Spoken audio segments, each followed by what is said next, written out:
আসসালামু আলাইকুম রহমতুল্লাহ। সমন্বয়করা মামলা বাণিজ্য করছে দেখলাম। ময়মনসিংহে সমন্বয়কদের কুপিয়ে জখম করেছে, এজন্য ছাত্রলীগের এক নেতাকে গ্রেপ্তার করেছে আর্মি বা সেনাবাহিনী।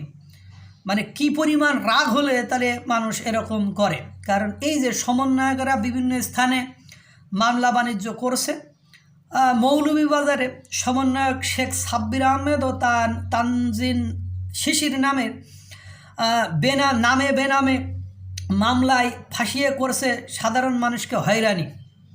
আর এ সকল মামলা হতে অব্যাহতি দিতে করছে চাঁদাবাজি।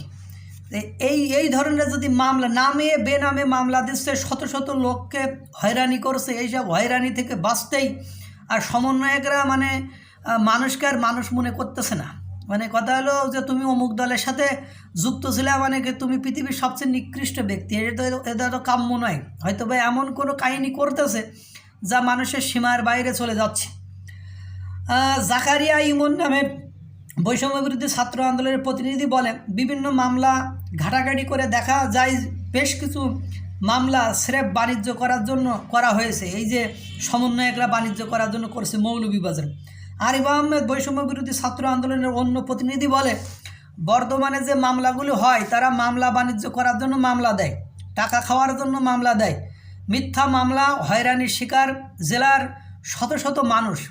একজন হাসপাতালে চিকিৎসাধীন থাকা অবস্থায় সে এসে বলছে যে থাকা অবস্থায়ও হয়েছে আসামি। বাদ পড়েনি কলেজের প্রিন্সিপালরাও। 3রা আগস্টে মৌলভীবাজারে কোনো বৈষম্য বিরোধী ছাত্র আন্দোলন প্রোগ্রাম হয়নি, অথচ ওই যে চিকিৎসাধীন অবস্থায় যার নামে মামলা হয়েছে সে বলছে আমাকে হয়রানি করার জন্য আসামি করা হয়েছে।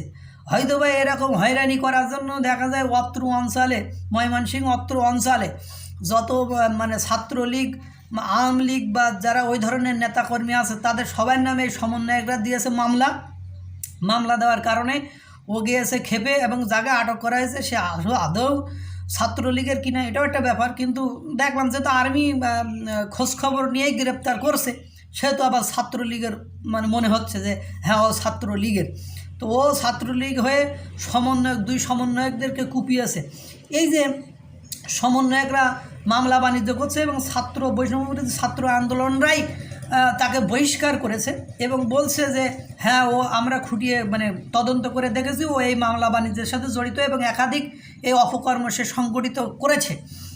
এখন ঘটনা হলো যে ইনকিলাব মঞ্চ সন্ত্রাসী বলে অন্যদেরকে সব কারাগারে নিতে বলে, সব গ্রেপ্তার করতে বলে। তো এগুলো তোমার চোখে পড়ে না? তুমি বৈষম্য বিরোধী আন্দোলন করো, তোমার এগুলো চোখে পড়ে না? এগুলো শুধু মামলা শুধু বহিষ্কার করলে হবে কেন? বৈষম্য বিরোধী ছাত্র আন্দোলন থেকে শুধু বহিষ্কার নয়, এদের নামে মামলা করতে হবে এবং এদেরকে গ্রেপ্তার করতে হবে, কারণ এরাই দেশটাকে একদম বৈষম্যহীনতার নাম করে একদম বৈষম্যে ভরিয়ে দিচ্ছে।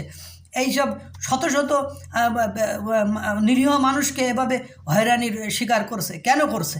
আমরা সুন্দর করে এলো, আমরা বৈষম্য ছাত্র আন্দোলন, আমাদের সমন্বয়ক হলো আপনার অনিয়ম দুর্নীতি করছে, তাকে আমরা বহিষ্কার করেছি। কেন বহিষ্কার করবো? কেন মামলা করবো তার নামে? কারণ এই একই কাজ বিগত সরকার করছে, এই জন্য তো তোমরা ইনকিলাব মঞ্চ যে তাদেরকে গ্রেপ্তার করতে বলে। এখন তোমাদের মুখ কোন জায়গায় আছে? তোমরা সেক্ষেত্রে তো আর বলো না। এই জন্য বলছি, বেশি বাড়াবাড়ি করলে এরকম কুপাকুপি চলবে। হ্যাঁ, যেটা আমরা বিভিন্ন স্থানে দেখতে পাচ্ছি, কারা যে কুপাকুপি করেছে। আর নিজেদের মধ্যে এই যে সমন্বয়কদেরকে দেখা যায় ওরা বাদ দিছে, ওরা রাগারাগি করে দেখা যায় ওদের মধ্যে মারামারি করে মরে যাবে, আর দোষ হবে কি তৃতীয় পক্ষের। এইসব বাদ যাওয়া উচিত এবং তদন্ত সরকারের পক্ষ থেকে সুষ্ঠু তদন্ত এবং মামলা নেওয়ার সময় এক হত্যার জন্য এরকম 100 জনের নামে মামলা হয়, এটা আজগবি ছাড়া আর কোনো কিছুই নয়। আল্লাহ তাআলা সকলকে ভালো রাখুক, সুস্থ রাখুক। আসসালামু আলাইকুম ওয়া রাহমাতুল্লাহ।